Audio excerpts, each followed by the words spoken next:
आज बेसिकली हमको पढ़ना क्या है, आज पढ़ना है हमको पढ़ना है करंट। कल पढ़ा था हमने, तो हमें पढ़ना है करंट के इफेक्ट्स। ठीक है, अब जो तुम्हारे दो चैप्टर आने वाले दो चैप्टर हैं वो किसके ऊपर है, करंट के कौन कौन से इफेक्ट होते हैं, करंट के मैग्नेटिक इफेक्ट और हीटिंग इफेक्ट। दो चैप्टर हैं आपके, मैग्नेटिक इफेक्ट में ही मोटा दिया है और हीटिंग इफेक्ट। चलो पहले हम बात कर लेते हैं कि करंट के इफेक्ट कितने होते हैं, क्या होते हैं। Electric heating effect of electric current. Electric current के इफेक्ट की बात कर लेते हैं। क्या पहले हम जब क्या कहते हैं, जब हीटिंग इफेक्ट की बात कर रहे हैं तो उसके पहले हम बता देते हैं कि इफेक्ट कितने टाइप के होते हैं। लाइट कहीं जा रही है तो उसके बेसिकली 3 इफेक्ट होते हैं। कौन कौन से इफेक्ट होते हैं, जो तुम्हारे कोर्स में दिए गए हैं वो 2 इफेक्ट, 3 इफेक्ट दिए गए हैं। बाद में तुम पढ़े होगे, रिडक्स रिएक्शन पढ़े होगे, पढ़े हो नहीं पढ़े हो? हाँ, रिडक्स रिएक्शन है तुम्हारी केमिस्ट्री में है। तो वो होता है एक पहला, तुम्हारे 3 टाइप के इफेक्ट होते हैं। कौन कौन से, एक होता है केमिकल इफेक्ट, एक होता है क्या, heating effect, heating effect of electric current, heating effect of electric current. ठीक है, और एक होता है मैग्नेटिक इफेक्ट ऑफ, क्या होता है, magnetic effect of electric current. ठीक है,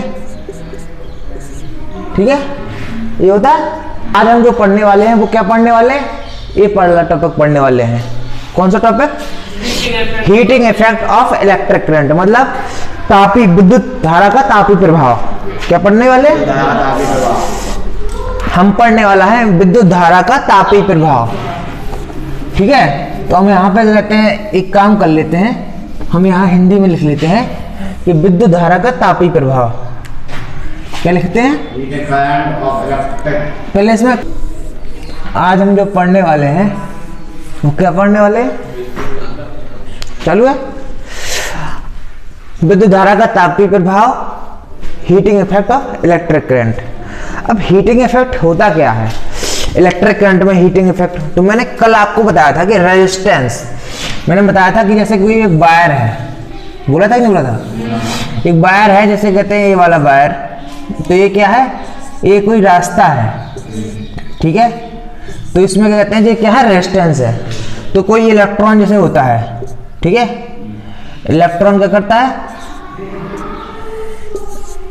तो ये इलेक्ट्रॉन पास होते हैं। ठीक है, तो वो ऐसे ऐसे झिकझिक वाइब्रेट करते हैं, हुए जाते हैं। ठीक है, जब ऐसे ऐसे जाएंगे तो इनसे टकराते हैं, जब टकराएंगे, जब स्पीड में जाएंगे टकराएंगे तो उनकी स्पीड कम होती है।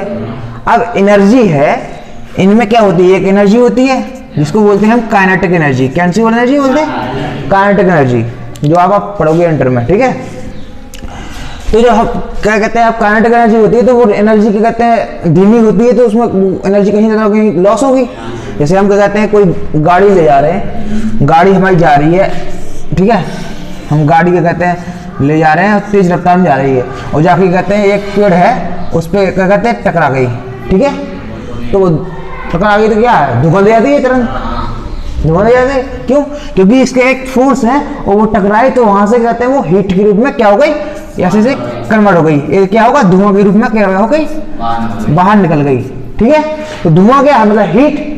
तो वैसे ही क्या कहते हैं, जब ये टकराते हैं तो क्या होता है, बाय रेजिस्टेंस की वजह से जो एनर्जी जब कम होती है तो वो क्या होती है, हीट के रूप में निकलती है। इस वजह से जितनी भी चीज होती है वो क्या हो जाती है, हीट हो जाती है। ठीक है, जैसे आपको कहते हैं बहुत देर तक अगर फोन चलाते हो, ठीक है, फोन चलाते हो तो उसमें इलेक्ट्रिक करंट घूम रही है तो वो गर्म हो जाती है। टीवी चलाते हो, रेडियो चलाते हो, कुछ भी चलाते हो तो वो गर्म हो जाती है। क्यों, कहीं ना कहीं वो अप्लायंसेस में एक रेजिस्टेंस होता है। ठीक है, वो यूज होता है, बार बार आपका कहते हैं जब इलेक्ट्रॉन बार बार जा रहे हैं तो वो धीरे धीरे टकरा रहे हैं। तो कई चीजें में भले अगर थोड़ी देर तक रहेगा इफेक्ट, ठीक है। तो पहली बात हम ये कह सकते हैं कि हीट जो है, हम ये कह सकते हैं कि हीट जो है वो डायरेक्टली प्रोपोर्शनल होता है करंट के। लेकिन क्या क्या कहते हैं, करंट अकेला का प्रवाह होता है, मतलब जो हीट है वो करंट अकेले से आता है? नहीं, कहीं ना कहीं इसका प्रभाव किससे भी होता है, रेजिस्टेंस से भी इफेक्ट पड़ता है, क्योंकि रेजिस्टेंस होगा तो हीट होगी, होगी कि नहीं होगी? और रेजिस्टेंस कई मटेरियल होगी, रेजिस्टेंस के साथ साथ आपके पास टाइम, जैसे आप 2 मिनट अपने फोन चलाया और रख दिया तो गर्म नहीं होगा, कम होगा, होता तो टाइम के ऊपर भी डिपेंड करता है। अगर टाइम 10 घंटे चलाओगे तो क्या होगा, वो गर्म हो जाएगा। तो 3 चीजों पे प्रभाव पड़ेगा, बोलो बोलो। अब क्या कहते हैं, हीटिंग इफेक्ट होता क्या है बेसिकली, ठीक है? आपने क्या कहते हैं, ये चीज समझ में आ गई? अब आपने एक क्या कहते हैं फॉर्मूला कल मैंने पढ़वाया था आपको, एक फॉर्मूला पढ़ाया था, क्या पढ़ाया था कि B इक्वल टू क्या होता है, W/Q, ठीक है? तो W/Q होता क्या है बेसिकली? W को हम एक किस्म से कह सकते हैं एक एनर्जी, एनर्जी भी बोलते हैं इसको। इसी को हम क्या बोलते हैं, इसी को हम हीट भी बोल देते हैं, क्योंकि हीट भी एक क्या है, एनर्जी ही होती है। हीट क्या है, एनर्जी है। तो बेसिकली विद्युत धारा एनर्जी नहीं है। जब कहते हैं धारा एनर्जी, मतलब हाँ विद्युत धारा भी कह सकते हैं क्योंकि हमने प्रोपोर्शनल किया, लेकिन वो पूरी तरह से एनर्जी नहीं है। हम W को पूरी तरह से एनर्जी कहेंगे, ठीक है, जिसमें डिस्प्लेसमेंट भी हो, ठीक है? अभी इसके बारे में बात करेंगे, ठीक है? अभी फिलहाल हम इस पर फोकस कर लेते हैं, ठीक है? जैसे ये दिया W को हमने क्या किया, हीट, मतलब W क्या है, हीट है। तो हम क्या कहते हैं, W बराबर क्या लिख सकते हैं, B इंटू क्यू लिख सकते हैं। इसका मतलब V इंटू क्यू, ये चीज हो गई। ये क्या होगा, एक आपका फॉर्मूला बन गया हीट का, बना, बोलो। तो अब इसको हीट को हम क्या कर सकते हैं, देखो हीट किन किन चीजों पर डिपेंड करता है, हीट करंट पर डिपेंड करता है, हीट रेजिस्टेंस पर डिपेंड करता है, हीट टाइम पर भी डिपेंड करता है, ठीक है? अब देखो तुमने एक फॉर्मूला ए भी पढ़ा होगा कि B इक्वल टू क्या होता है, B इक्वल टू क्या होता है, I इंटू R होता है, बोलो। तो हम यहां पे लिख सकते हैं B equal to I into R, बोलो। और Q बराबर क्या होता है, Q बराबर क्या होता है,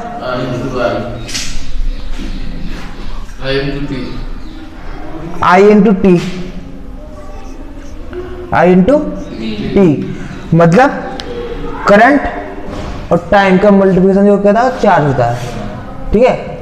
और वो भी तुमने पढ़ा होगा Q बराबर N इंटू E। इलेक्ट्रॉन, जितने नंबर ऑफ इलेक्ट्रॉन तुम्हारे जाएंगे वो क्या होगा, नंबर ऑफ इलेक्ट्रॉन जाएंगे तो क्या होगा, चार्ज पैदा होता है, उसी को हम कहते हैं चार्ज। जितने भी नंबर ऑफ इलेक्ट्रॉन जाएंगे वो चार्ज के बराबर होता है।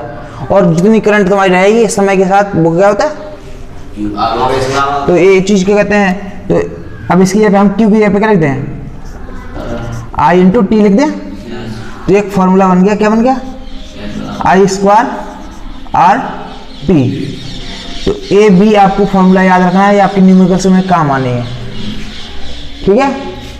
इसी को हम क्या कहते हैं, जूल इफेक्ट भी बोलते हैं। क्या बोलते हैं, जूल इफेक्ट, जूल्स लॉ भी बोलते हैं, जूल्स इफेक्ट भी बोलते हैं, ठीक है? जूल्स लॉ, ठीक है? ओम लॉ अलग चीज है। ओम लॉ होता है आपके में एक नंबर में, एक नंबर में पूछ भी लेता है कि जूल इफेक्ट क्या है, जूल लॉ क्या है, तो ये होता है। जब क्या कहते हैं हीट है वो डायरेक्ट क्या कहते हैं, डायरेक्टली प्रोपोर्शनल होता है I स्क्वायर के, I स्क्वायर R और T के डायरेक्टली प्रोपोर्शनल होता है, ठीक है? इसी को हम बोलते हैं क्या, जूल्स लॉ, ठीक है? अब एक फॉर्मूला ये हो गया, एक फॉर्मूला ये हो गया। अगर हम इसमें क्या कहते हैं, देखो एक ये चीज हमने एक फॉर्मूला हो गया, एक फॉर्मूला एक फॉर्मूला।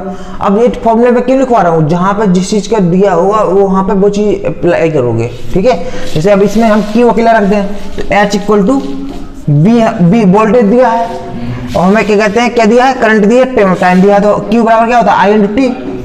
तो I इंटू टी। तो ये फॉर्मूला आपको बन गया, बोलो। तो ये 3 फॉर्मूले बन गए। क्या होता है? H बराबर आई स्क्वायर आर टी, H बराबर बी आई टी, H बराबर वी इंटू की। ठीक है, ये 3 फॉर्मूले बन गए। इसमें 2-3 फॉर्मूले तुम्हारे और बन सकते हैं, इसको मैं साफ कर दूं पहले। ठीक है, हाँ नोट तो तुम्हारे में है, कर लो। देखो अब एक चीज तो मैं बता दूं, ये देखो ये B बराबर, ओ हमने ओम सलाह में पढ़ा था I इंटू आर, पढ़ा था कि नहीं पढ़ा था? तो I बराबर क्या हो गया? B बाई आर हो जाएगा, हो जाएगा।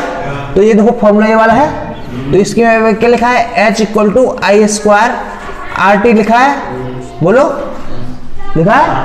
तो B equal to I into R होता है, तो I बराबर क्या होगा? B बाई आर हो जाएगा। तो हम I की जगह पे क्या लिखते हैं? B square by R square लिख दें बराबर R इंटू टी, बोलो। R से R कैंसिल आउट हो जाएगा, तो क्या हो जाएगा? B square by R T. ये क्या हो गया? H का ये चौथा फॉर्मूला हो गया, बोलो।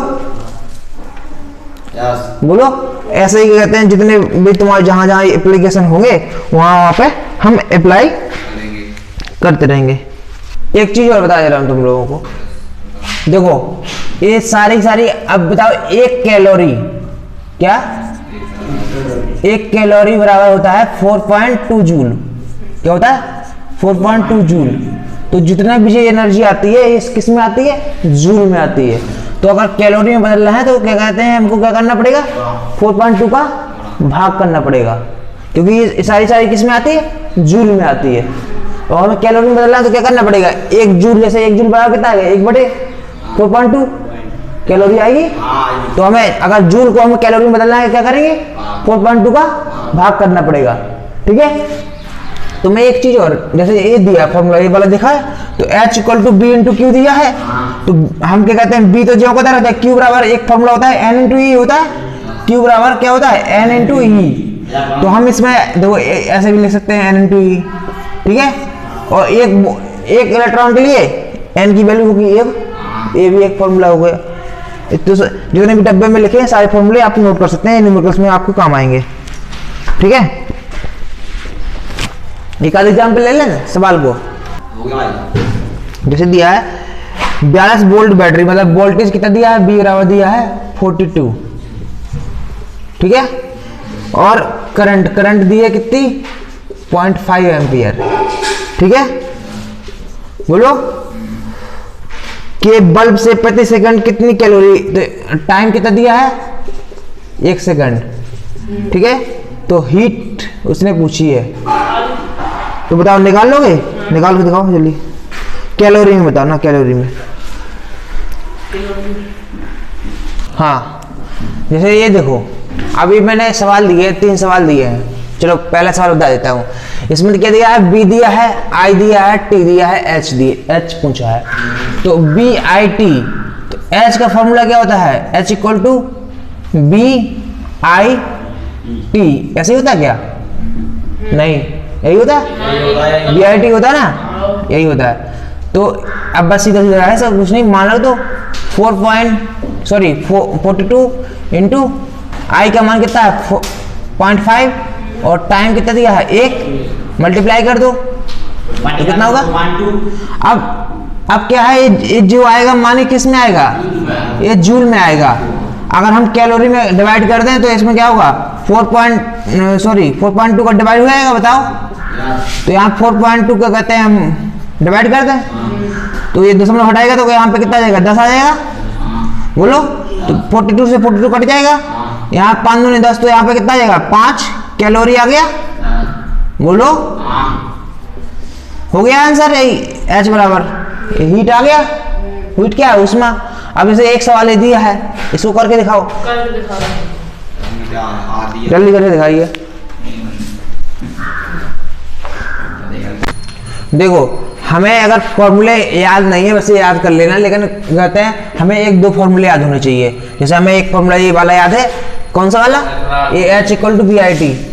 ठीक है, ये वाला फॉर्मूला है तो इसी फॉर्मूले से हम सब निकाल लेंगे। देखो हमने लगाया H equal to VI T, यही तो लगाना है। बोलो अब इसमें क्या दिया है, हमें B नहीं दिया है, I दिया है। हाँ सुन लो, पहले मेरी बात सुन लोगे। ये देखो इसमें B नहीं दिया है तो हम क्या करेंगे, B इक्वल टू क्या होता है, R दिया है, B equal to I into R होता है तो हमें I इंटू R लिख दे। बोलो यहाँ पे कहते हैं IT, बोलो तो ये क्या हो गया, I स्क्वायर RT हो गया। बोलो ये बन गया फॉर्मूला। अब देखो I भी दिया है, T भी दिया है और R भी दिया है तो I स्क्वायर कितना हो, 15 15 225। बोलो R की वैल्यू कितनी दी है, 10 ओम, और T की वैल्यू कितनी दी है, 10 सेकंड। बोलो मल्टीप्लाई कर दो, कितना आ गया, इतना आ गया। ये किस में आया, ये जूल में आया। अब हम क्या कहते हैं, इसको कन्वर्ट कर लेंगे कैलोरी में। तो कैलोरी में कन्वर्ट करने के लिए क्या कर सकते हैं हम, बोलो 4.2 का हम भाग दे देंगे तो ये क्या आ गया, कैलोरी में आ गया। बोलो बस इतना सवाल है। अब देखो इस वाले सवाल को देखो, हमें एक फॉर्मूला पता है, हाँ तो ये सही है, अच्छी बात है। अब देखो ये वाला सवाल, अब इसमें हमें एक ही फॉर्मूला हमें सब जगह हमें याद है, क्या, BIT, ये याद है। बोलो अब हमें क्या दिया है, इसमें R दिया है, B तो है ही, R दिया है, I नहीं दिया है तो हम B को जो होता है I को कन्वर्ट कर लें। I बराबर क्या होता है, B into I, R, B by R होता है तो इसको यहाँ पे क्या लिखते हैं, B बाई R। और T देखिए दिया है, T को जहाँ रख दे। अब इसको क्या होगा, तो फॉर्मूला बन गया B square by R T, ये बन गया H इक्वल टू। बोलो इस फॉर्मूले को हमने इस्तेमाल किया तो हमने लिखा H इक्वल टू क्या लिखा, B स्क्वायर कितना है, B स्क्वायर हमें पता नहीं है तो कोई बात नहीं, B स्क्वायर नहीं पता, हमें H पता है, ठीक है। H बराबर हमने क्या लिखा, 200 जूल। बोलो B हमें पता नहीं है तो B स्क्वायर, R की वैल्यू कितनी दी है, 8, T की वैल्यू कितनी दी है, 1, तो 1 लिख दो, ठीक है। 8 आ गया इधर तो B स्क्वायर बराबर कितना आ गया, 200 इंटू 8। बोलो इसका हम वर्गमूल निकाल लें तो B बराबर कितना आ गया, 200 इंटू 4 इंटू 2, इसको हम कन्वर्ट कर लिया, ठीक है। अब देखो इसका वर्गमूल निकालेंगे तो 2 का कितना होगा, 4 का कितना, 2 बाहर निकल आया, ये 2 400 हो गए, 400 में क्या कहते हैं फिर 2 निकल आएगा और 100 का कितना होगा, 10, तो ये आ गया B बराबर। बोलो ये किस में आया, वोल्ट में आया, बस B बराबर कितना आ गया, 10 चौको 40 वोल्ट आ गया। बोलो निकल आया। इसी टाइप के सवाल दिए हैं हीट में, तो अभी हम क्या कहते हैं कल प्रैक्टिस कराएंगे इसका, थोड़ा अभी थ्योरी पे हम ध्यान दे लेते हैं, ठीक है। तो हमने अभी ये कॉन्सेप्ट समझ लिया कि हीट का, हाँ हीट के कॉन्सेप्ट समझ लिया। अभी अब हम पढ़ते हैं जो हमारे अप्लायंसेस है उसमें कहते हैं एप्लीकेशन है, उसका हीटिंग इफेक्ट क्या होता है। हम कुछ ऐसे एप्लीकेशन बने हैं जो हमारे दैनिक जीवन में काम आते हैं, रोजमर्रा की जिंदगी में, जैसे कहते हैं हमारा कोई भी चीज हीट करने वाले, हीटर हो गया, ठीक है, इस्त्री हो गया जो प्रेस हम करते हैं, ठीक है। हमारा क्या कहते हैं माइक्रो ओवन के बारे में तो बात नहीं करेंगे इस चीज के बारे में, लेकिन हीटिंग इफेक्ट ऑफ इलेक्ट्रॉन कह सकते हैं, वो फिर अलग चीज पे हो जाएगा, फिर इंडक्शन पे काम करेगा, ठीक है। हाँ बल्ब हो गया, ठीक है। तो हम उन चीजों पे अभी बात करते हैं, हम बल्ब की बात करते हैं क्योंकि बल्ब का कहते हैं आपके बोर्ड एग्जाम में काफी पूछा जाता है, ठीक है। तो हम बल्ब की बात करते हैं, किसकी बात करते हैं, नंबर 1 बल्ब, ठीक है। विद्युत इस्त्री, ठीक है, किसकी बात करेंगे, विद्युत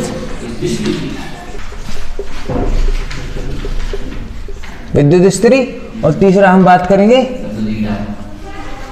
फ्यूज, और चौथा क्या करेंगे, विद्युत हीटर, ठीक है। ये सारी चीजें हमने बात कर ली, करेंगे पहले। तो हम सबसे पहले किसकी बात कर लेते हैं, सबसे पहले बात कर लेते हैं बल्ब की। किसकी बात करते हैं, बल्ब। तो बल्ब बेसिकली होता क्या है, बल्ब क्या कहते हैं कुछ इस तरह से होता है, अरे हट गया तो हट जाने दो, ना हट गया तो नहीं हट जाने दो, ठीक है।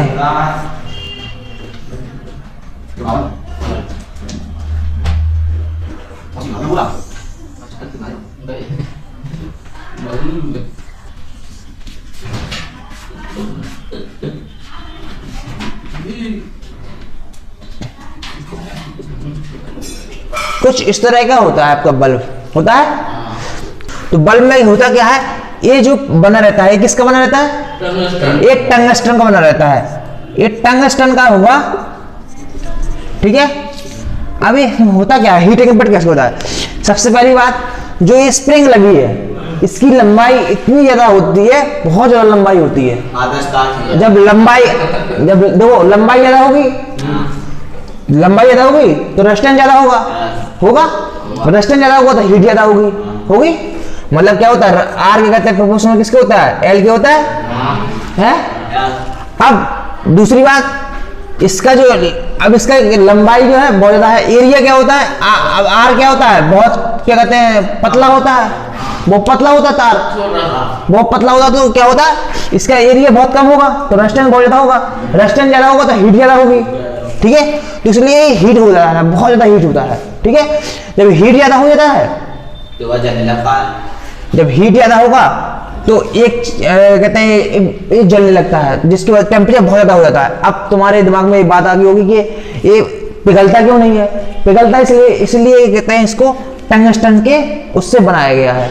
किससे बनाया गया, टंगस्टन के द्वारा। टंगस्टन का जो मेल्टिंग पॉइंट होता है, क्या होता है, मेल्टिंग पॉइंट वो कितना होता है, लगभग 3380 डिग्री सेंटीग्रेड होता है, 3400 के अप्रोक्सीमेट, ठीक है। इस वजह से इसका टेम्परेचर क्या कहते हैं, मेल्ट नहीं होता। मेल्ट मतलब पिघलता नहीं है, नहीं तो वैसे क्या होगा, इतना पतला तार है, अगर तुम फ्यूज लगाते हो तो पिघल जाता है, क्योंकि उसका मेल्टिंग पॉइंट बहुत कम होता है, ठीक है। लेकिन इसका मेल्टिंग पॉइंट बहुत हाई होता है। अब सबसे बड़ी बात, कि कांच का गोला क्यों लगाया गया, कांच का गोला ना लगाएं, है ना, कांच लगाने का ही होता है, वो तो जल रहा है, वो तो लाइट देगा। लेकिन अगर हम कांच का गोला न लगाएं तो हमारा ऑक्सीजन जो हमारी O2 है, O2 से ऑक्सीकरण हो जाएगा, जिसकी वजह से क्या हो जाएगा, ऑक्साइड हो जाएगा, वो जल के धुआं राख बन जाएगा, ठीक है। इस वजह से यहाँ पे क्या रखा जाता है, वैक्यूम रखा जाता है। क्या रखा जाता है, वैक्यूम या निर्वात रखा जाता है, ठीक है। और जो कोई बड़े क्या कहते हैं वो होते हैं, तो उसके लिए हम क्या कर देते हैं, इसमें नाइट्रोजन और क्या कहते हैं आर्गन गैस भर देते हैं, जिसकी वजह से कहते हैं ये क्या होता है, ऑक्सीकृत नहीं हो जाता है, इसकी लाइफ बढ़ जाती है, ठीक है। इसकी जो तंतु होता है ये जलता है। अब ये जो तार होते हैं, इन तारों के माध्यम से कहते हैं ये एल्यूमिनियम की जो स्लेट होती है, इसमें हम करंट प्रोवाइड कराते हैं, करंट प्रोवाइड करके तार के माध्यम से जाते हैं, और जहां पे कहते हैं लंबाई ज्यादा होगी, ठीक है, यहां से पतला तार हो तो रेजिस्टेंस ज्यादा होता है। जब रेजिस्टेंस ज्यादा होगा तो ये क्या होगा, हीट ज्यादा होगा, हीट ज्यादा होगा तो इतना ज्यादा हीट हो जाता है कि जलने लगता है। इसका टेम्परेचर लगभग क्या हो जाता है, 2100 से 2100 डिग्री टेम्परेचर तक हो जाता है, 2100, उससे ज्यादा 2500 तक चला जाता है, ठीक है। अब और ज्यादा चला जाएगा, ठीक है, जलता तो नहीं है, 3380 तक, 3380 पहुंचेगा तब जाकर जलेगा, ठीक है। लेकिन बहुत धीमी मात्रा में ऑक्सीकरण होने लगता है उसका। क्या होने लगता है, ऑक्सीकरण। मतलब तुमने देखा होगा कि कई बार क्या होता है, जब कहीं से ऑक्सीकरण होता है तो कई बल्बों में पुराने बल्ब हो जाते हैं, तो साइड में तुमने देखा होगा धुआं से काला काला सा छप जाता है, उसको हम कहते हैं ऑक्सीकरण। क्योंकि वो क्या होता है, मेटल जो होता है ऑक्सीकृत होता है, और वो कहते हैं कांच के उसमें छप जाता है, बल्ब पुराना हो जाता है। तो इसको हम क्या कहते हैं, यही है आपका बल्ब का हीटिंग इफेक्ट, ठीक है। ये किसका बना रहता है, फिलामेंट, इसको बोलते हैं फिलामेंट, ठीक है। ये बना रहता है किसका, टंगस्टन का, ठीक है। ये एल्यूमिनियम का, एक कांच का, इसमें आर्गन गैस भरी रहती है। अब इस हाँ ये जो होते हैं ये जस्ता के होते हैं, ठीक है। जस्ता एक मेटल होती है, ठीक है, ठीक है। ये चीज समझ में आ गई। और तुम्हें एक चीज और बता दूं कि जो बल्ब होते हैं, ठीक है, बल्ब होते हैं, तो बल्ब क्या होते हैं, बल्ब में कहते हैं, देखो जब ज्यादा सामर्थ्य ना हो उसके लिए हम कहते हैं, इसमें लिखा भी रहता है, क्या लिखा रहता है, तुम्हारा कितने वोल्ट कितने किलो वाट ये लिखा रहता है, 100 वाट है, वोल्टेज भी लिखा रहता है, कितने वोल्टेज पे चलाओ। अगर इसको क्या कहते हैं 230 उस पे चलाते हैं, जलता है, तो ये अच्छी क्या कहते हैं, क्या कहते हैं, इसकी लाइफ बढ़ जाती है। दूसरी बात, अब आजकल तो ये बल्ब लगभग कम हो गए हैं, क्योंकि घरों में बहुत कम यूज करते हैं, क्योंकि क्या होता है वोल्टेज ज़्यादा खाते हैं। पावर अब आ गया है एलईडी, लाइट इमिटिंग डिवाइस, ठीक है, लाइट इमिटिंग डिवाइस जो आ गई है। ये था जो इफेक्ट है हीटिंग इफेक्ट, उसके ऊपर कहते हैं बेस्ट अप्लायंसेस, ठीक है। अब हम दूसरी अप्लायंसेस की बात करते हैं। दूसरी अप्लायंसेस होती है इस्त्री, विद्युत इस्त्री, ठीक है। विद्युत इस्त्री होता क्या है, विद्युत इस्त्री सबको जानता होगा, ठीक है। विद्युत इस्त्री कुछ इस तरह से होता है, ठीक है। देखो पहले तो हम क्या कहते हैं, हम बात कर लेते हैं कोई कॉइल की, ठीक है। जो कॉइल होती है विद्युत इस्त्री में, कॉइल कैसी होती है, बिल्कुल मतलब ऐसे ऐसे ऐसे ऐसे ऐसे ऐसे बहुत लंबी, क्या कहते हैं, क्या होती है, एक कॉइल होती है, ठीक है। अब दूसरा तुमने देखा होगा कुछ इस तरह का अंदर लगा रहता है, ठीक है। तीसरा, प्रेस की पूरी आकृति कैसी होती है,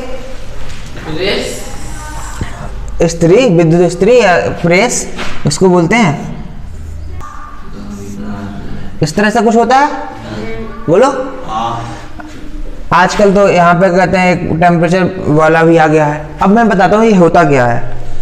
अगर अब ये विद्युत इस्त्री होता है, ये जो तारा बना रहता है, ये किसका बना रहता है, नाइक्रोम का बना रहता है। नाइक्रोम होता क्या है, नाइक्रोम धातु नहीं होती, धातु होती तो क्या हो जाता, पिघल जाता। ये क्या होता है, एक एलॉय होता है, एलॉय, एलॉय मतलब मिश्र धातु। ये किस किस से बना होता है, ये लगभग बना रहता है निकेल, क्रोमियम और किसमें आयरन भी होता है, इसमें Fe, ठीक है। ये तीन धातु का एलॉय होता है। क्या होता है, ये तीन धातुओं का एलॉय होता है। 80% निकल होता है, 20% क्रोमियम और आयरन कहाँ होता है? नहीं, क्रोमियम कहते हैं 20% कम होता है, ये भी कहते हैं, ये 20% में दोनों होते हैं, ठीक है। इसमें आयरन, क्रोमियम और इसमें तीन चीजों का, निकल, क्रोमियम और आयरन, तीन चीजों का मिक्सचर होता है। ये क्या होता है, अब सबसे पहले बता दूं इसके क्या होता है। ये स्प्रिंग बहुत बहुत पतला तार होता है, ठीक है। अब बहुत ज्यादा क्या कहते हैं, इसकी लेंथ बहुत ज्यादा हाई है। जब लेंथ हाई होगी तो रेजिस्टेंस ज्यादा होगा, जब रेजिस्टेंस ज्यादा होगा तो हीट ज्यादा होगी, ठीक है, पहली बात। दूसरा, इसका एरिया क्या है, कम होता है।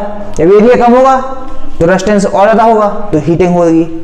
अब ये ऑक्सीडाइज नहीं होता, क्यों नहीं होता, क्योंकि कहते हैं इसका जो है, ये जो क्रोमियम होता है, इसका कहते हैं ऑक्सीडेशन बहुत कम होता है, क्योंकि ये एलॉय है। और दूसरी बात, एलॉय की वैसे भी एलॉय की रेजिस्टिविटी ज्यादा होती है तो हीटिंग ज्यादा होगी, ठीक है। अब दूसरी बात, अब एक कॉइल लगी रहती है, ऐसे कॉइल लगी रहती है। अब कॉइल में हम करंट प्रोवाइड कराते हैं जिससे हीट होती है। अब नीचे जो तलवा होता है, ये तलवा, जैसे तलवा है, तलवा बोलेंगे इसको, ठीक है, आधार प्लेट कुछ भी बोल लो, ठीक है। तो इसके और इसके बीच में कुछ होगा, तो उसके बीच में क्या लगाई जाती है, एक ऐसी चीज लगाई जाती है ताकि क्या हो कि जो करंट है, करंट वो इस पर ट्रांसफर ना हो, क्योंकि इस पर ट्रांसफर होगी तो हम तो हो जाएगा काम, ठीक है। तो क्या होता है कि ऐसा मटेरियल हम यूज करें जिसमें करंट का कहते हैं ट्रांसफर ना हो, हीट ट्रांसफर हो जाए, हीट ट्रांसफर बहुत अच्छा से हो, मतलब हीट कंडक्टर हो, हीट का गुड कंडक्टर हो, और कहते हैं इलेक्ट्रिक का बैड कंडक्टर हो, ठीक है। तो उसके लिए हम क्या कहते हैं, किसका यूज करते हैं, अभ्रक का, अभ्रक का यूज करते हैं, ठीक है। हम वो देखिए चमकीली चमकीली होती है, सिल्का जैसी, क्या कहते हैं, प्रेस को जब खोलोगे तो सिल्का जैसी एक प्लेट लगी रहती है, उसे भी इसीलिए लगी रहती है क्योंकि उसको हीट बहुत अच्छे से ट्रांसफर करती है, हीट की गुड कंडक्टर होती है और इलेक्ट्रिक करंट को बैड कंडक्टर होती है। करंट जो होती है वो हम यहाँ पर ट्रांसफर नहीं करते हैं, तो इसको हम ऊपर कस देते, इसके नीचे कस देते हैं और फिर इसके नीचे आधार प्लेट होता है, देखा होगा तुमने। तो इसीलिए हम क्या कहते हैं, इसको हम कहते हैं इसी पे हीटिंग इफेक्ट पे बेस्ड होता है। ये ऊपर से कहते हैं लगा रहता है हत्ता, बोलो, यहाँ पे लगा रहता है क्या, मतलब करंट कितनी हमें प्रोवाइड करानी है, करंट का वेरिएबल क्या कहते हैं, मीटर लिख सकते हो, ठीक है। और बस एस्बेस्टॉक या हम उसमें एक तार को कहते हैं, तार को एस्बेस्टॉक से ढक देते हैं, कुछ अलग है ताकि करंट ना लगे उसके लिए। उसके लिए हम सबसे ज़्यादा कहते हैं नीचे ट्रांसफर ना हो, उसके लिए ए भी यूज करते हैं, और उसको इसलिए ढक देते हैं ताकि और जो चीज़ें कंपोनेंट है वो टच ना हो उससे, ठीक है, और हीट भी ट्रांसफर ना हो, ठीक है। ये सारी चीज़ें हो गई। ऊपर ट्रांसफर, नीचे तो ट्रांसफर होना चाहिए। ना जाए मतलब ऊपर नहीं आ पाती। ऐसे ही कहते हैं, जब तुमने हीटर देखा होगा, जो हीटर को कहते हैं गर्म करते हैं, बहुत सारे हीटर होते हैं, रूम हीटर वगैरह ऐसे लगे रहते हैं, ठीक है, लगे रहते हैं। तो ये भी इसी पे बेस्ड होते हैं। इसमें भी कहते हैं हम किसका उपयोग करते हैं, नाइक्रोम का उपयोग करते हैं, और हीटिंग देते हैं, वो करते हैं तो हीट होता है, जैसे प्रेस का काम होता है, प्रेस और इसका लगभग सेम होता है, ठीक है। इसमें भी कहते हैं रूम को हीट करने के लिए एक ये कहते हैं यहाँ से वायर कनेक्ट किया था, और ये कहते हैं हीट रेजिस्टेंस की वजह से हीट उत्पन्न होती है, और ये नाइक्रोम का ये भी बना होता है। तो सेम टू सेम इसका भी कॉन्सेप्ट ऐसा ही है, ठीक है, इसका हीटर का जो विद्युत हीटर है, ठीक है। अब बात करते हैं फ्यूज। फ्यूज होता क्या है, फ्यूज की फ्यूज बात करें, फ्यूज बेसिकली होता ये चीज है कि फ्यूज की जब हम बात कर लेते हैं, तुमने घरों में देखा होगा, आजकल तो कहते हैं एमसीबी आ गई है घरों में।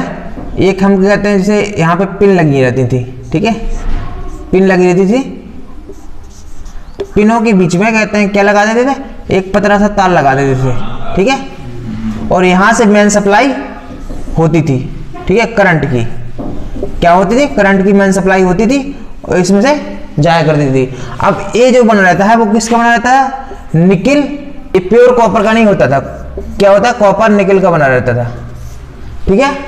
ये जो तार होता है, तो ये क्या होता है, जो हमारी जो मेन लाइन है, ठीक है, मेन लाइन जो होता है उसके ताप, इसका मेल्टिंग टिन का भी लगा सकते हैं, लेकिन निकल कॉपर का भी लगा रहता है, ठीक है। अगर कहीं तुम्हारा ज़्यादा करंट का कहते हैं रिक्वायरमेंट हो रही हो, ज़्यादा करंट फ्लो हो रही है, तो इतना हीट हो जाएगा कि जिस वजह से ये तुम्हारी लाइन से पहले ये फ्यूज हो जाता है, जिससे क्या होता है, ये पाथ क्या होता है, डिस्कनेक्ट हो जाता है, जिस वजह से करंट फ्लो नहीं होते और हमारे जितने भी अप्लायंसेस है वो बच जाते हैं। तो इसका मेल्टिंग पॉइंट क्या होता है, मेल्टिंग पॉइंट क्या होता है, लो होता है, क्या होता है, इतना लो होता है कि जिस वजह से कहते हैं अगर कोई ज़्यादा ऐसी कोई घटना घटती है जिसकी वजह से उसके पहले ये क्या हो जाता है, मेल्ट हो जाता है, मेल्ट हो जाएगा तो ये ब्रेक डाउन हो जाएगा, तो ब्रेक डाउन हो जाएगा तो क्या हुआ, परपथ शॉर्ट हो जाएगा, शॉर्ट का हो जाएगा, मतलब हाँ कट हो जाएगा, तो इसमें करंट फ्लो नहीं होगी, तो आगे अप्लायंसेस तुम्हारे खराब नहीं होंगे। तो हर चीज़ में लगभग शॉर्ट ये फ्यूज लगा रहता है। फ्यूज तुमने देखा होगा गाड़ियों में भी लगा रहता है, तुम्हारी जितनी भी अच्छी क्या कहते हैं एसी वेसी और कहते हैं वॉशिंग मशीन, ये सब चीज़ें आती हैं, सब में फ्यूज लगा रहता है, ताकि कभी कोई ऐसी घटना घटती है तो वो क्या होता है, कट कर जाता है, ठीक है, जिस वजह से करंट फ्लो होना बंद हो जाता है। आया समझ में? तो अब आप बात कर रहे हैं किसकी, इलेक्ट्रिक पावर।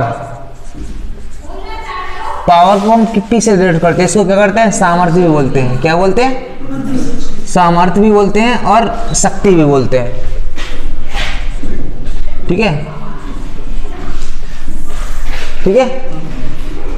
अब तुमने एक चीज देखी होगी, शक्ति होती क्या है, विद्युत ऊर्जा की दर को, क्या विद्युत ऊर्जा क्या है, ई, विद्युत ऊर्जा की दर को हम क्या कहते हैं, शक्ति कहते हैं। दर कैसे निकालेंगे हम, समय के अनुपात में दर निकालते हैं, तो हम P बराबर क्या कहेंगे, E बाई T, एनर्जी को शक्ति नहीं कहेंगे, एनर्जी की दर को हम शक्ति कहेंगे, विद्युत धारा की दर को हम क्या कहते हैं, शक्ति कहते हैं। अब E को हम W से भी डिनोट कर देते हैं, बोलो, वर्क डन को भी कहेंगे, तो वर्क डन बाई T, ये चीज है, बोलो।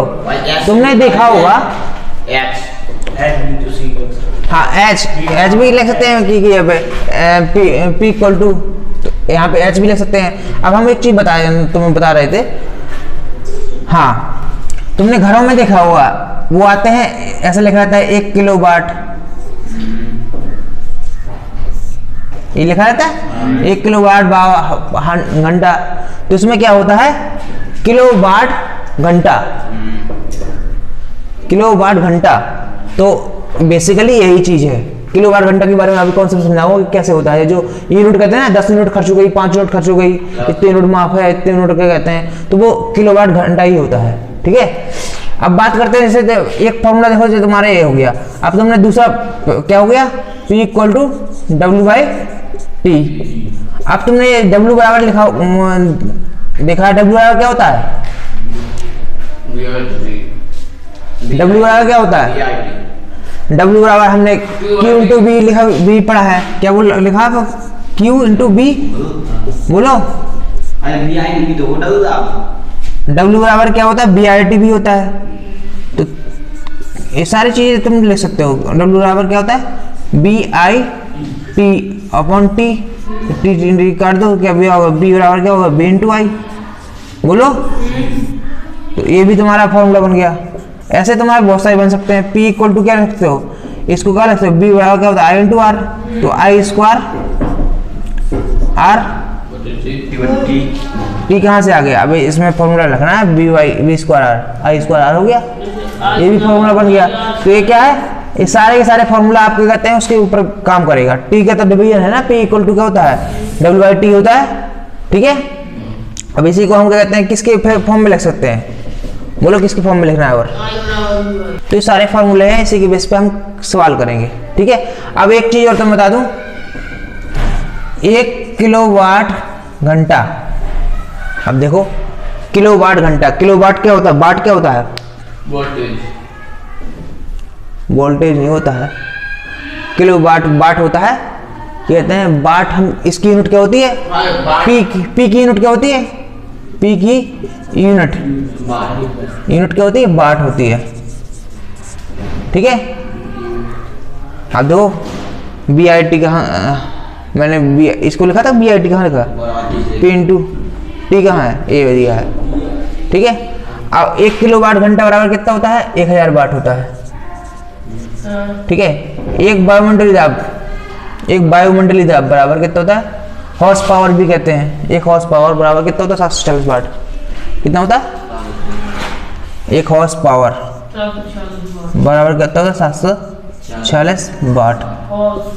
ठीक है, तो ये भी तुम, हाँ, एक मिनट रुक जाओ, क्या होगा, 1 मेगावाट बराबर 10⁻6 होती है।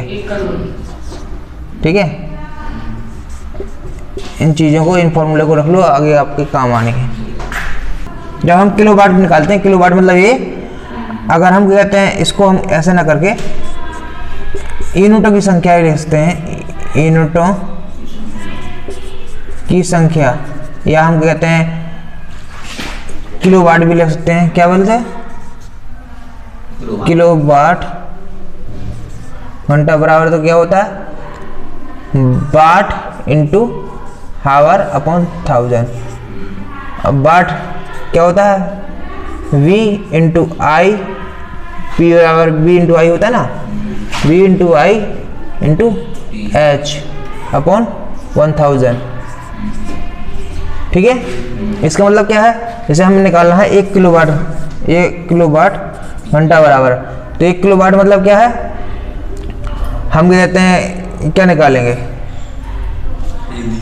अब जैसे मैंने एक चीज गलती कर दी, 1 किलोवाट में नहीं, मतलब ये चीज है, ये क्या है, ये यूनिटों की संख्या है, ये चीज फॉर्मूला गलत कर दिया है। में आया ये, वाट में आया, तो क्या कहते हैं, हमको जूल में कन्वर्ट करना है, तो क्या करेंगे, अब घंटा, तो क्या है, 1 किलोवाट घंटा की बात जब हम करते हैं, तो 1 किलोवाट का मतलब क्या है, 1000 वाट, बोलो। और कहते हैं घंटा की बात होगी, तो घंटा का 1 घंटा में सेकंड हम कर देंगे 3600, तब आता है ये क्या कहते हैं, ये अभी क्या हो गया, ये हो गया वाट सेकंड, बोलो वाट आएगा सेकंड आएगा, वाट सेकंड को ही हम क्या कहते हैं, जूल कहते हैं। क्या कहते हैं, जूल कहते हैं। तब ये आता है कहते हैं 36 बोले 3 2 5 बोले 5, बोलो एक अंक और घटा दिया तो क्या कहते हैं 3.6 × 10⁻10। अब ये जूल में, इसको जूल लिख दिया, वाट सेकंड को ही हम जूल कहते हैं। और जो तुम कह रहे थे कि यहाँ पे 1000 का भाग दे रहे हो, तो ये यूनिटों की संख्या के लिए फॉर्मूला होता है, जब हम यूनिटों की संख्या निकालते हैं। ठीक है, अब ये जितने किलोवाट है, किलोवाट को ही हम यूनिट कहते हैं, क्या बोलते हैं, किलोवाट को ही यूनिट कहेंगे, ठीक है। इसको हम 1 यूनिट बोलते हैं, 1 किलोवाट को 1 यूनिट बोलते हैं, बराबर 1 यूनिट। आया समझ में?